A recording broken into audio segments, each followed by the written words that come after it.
Welcome to Rover Says, the podcast where we talk about the weird and wonderful things animals say when they open up to pet psychics. I'm your host, Nancy Aziz.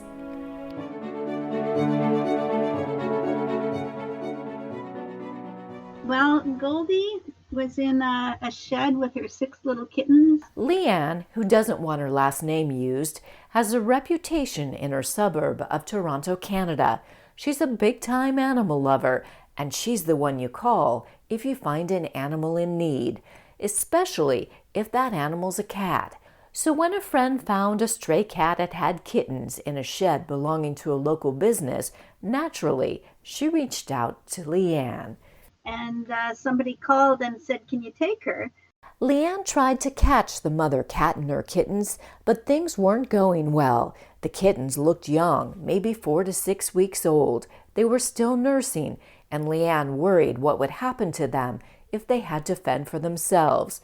So Leanne, the woman who everyone called to help animals in need, reached out to the person she turned to when she needed help with an animal. She reached out to pet psychic Claudia Hehr. So I called Claudia and I said, "There's this cat, Goldie, brown tabby with long fur." And she says, "Does she have a white chin?" And I hadn't noticed her chin. I said, "Yeah, she does." So she picked up on the energy and knew who I was talking to. And I said, "Can you tell her I'd like to, take her in?" Here's the animal communicator, Claudia Hehr.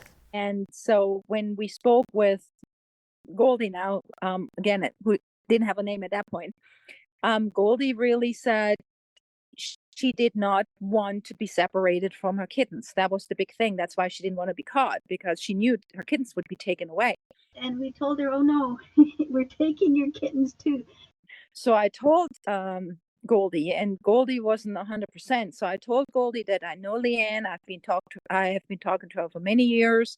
I trust her. Leanne sticks to her word, like she can really trust her.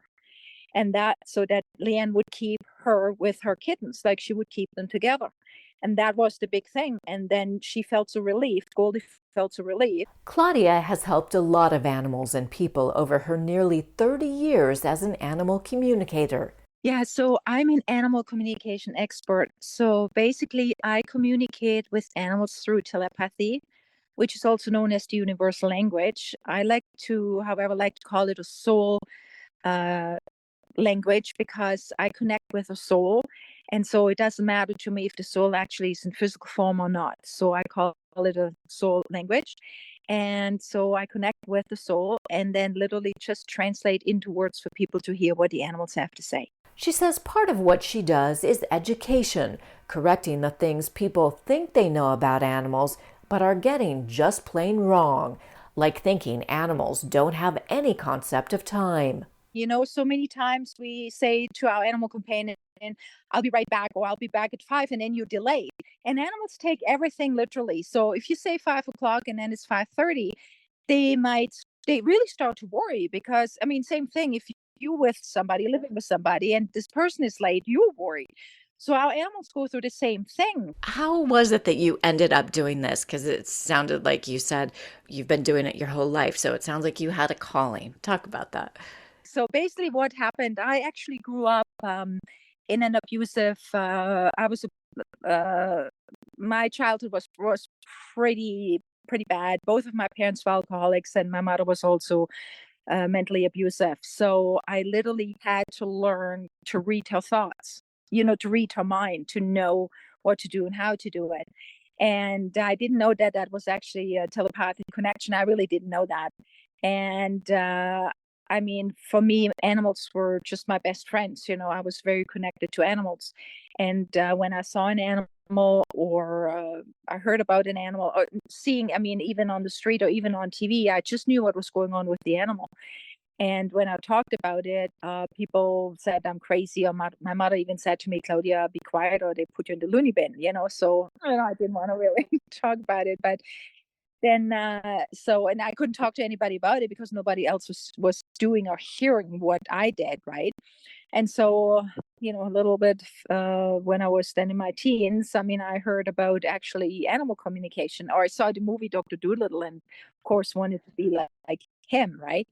So then I found out that it's actually possible, and so I learned a little bit more about it, and kind of the rest is history. So here I am.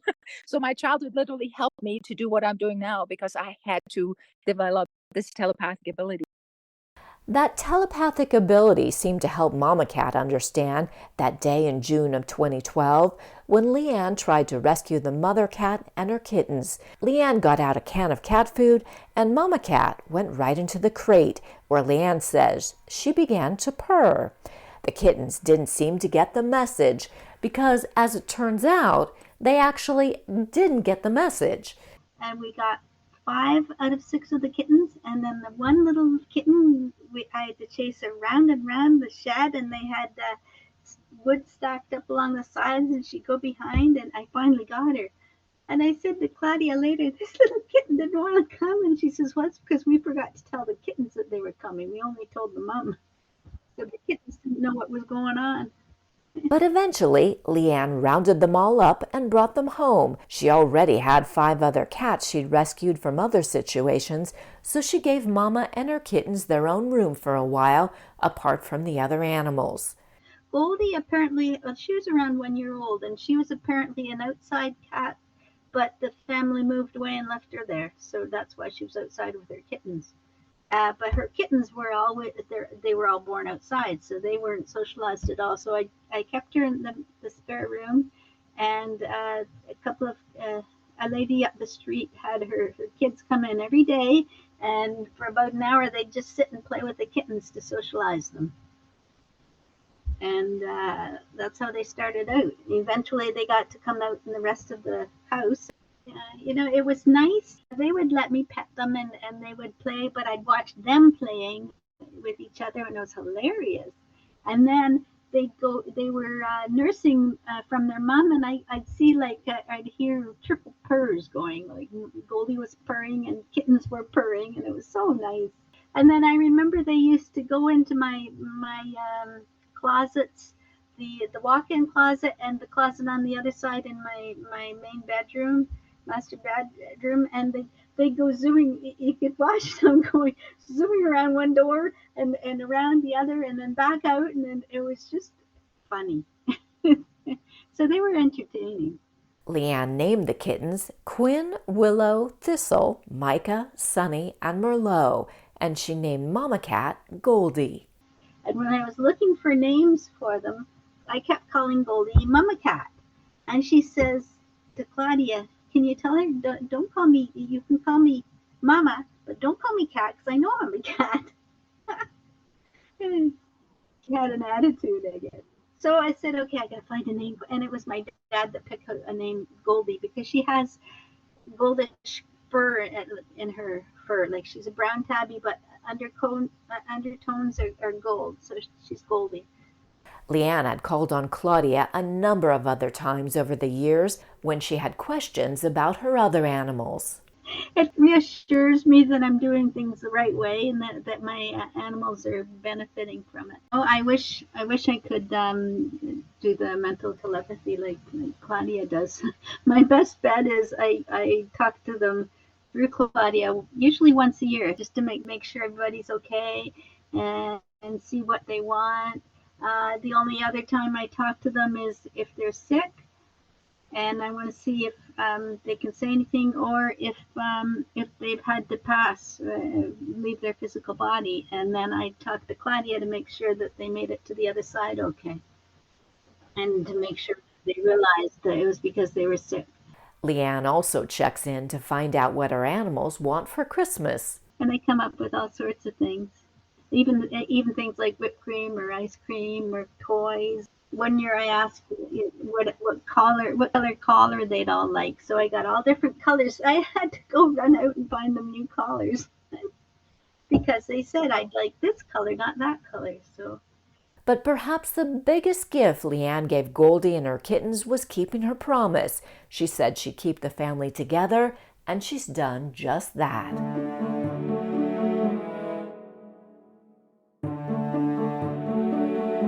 Thanks so much for listening to Rover Says.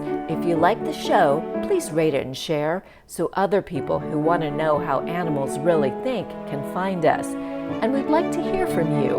Tell us what your animals are telling you or what they've told animal communicators. We drop new episodes every other Wednesday. We're releasing this Thanksgiving week, so here's wishing you and all your animal friends a very happy Thanksgiving.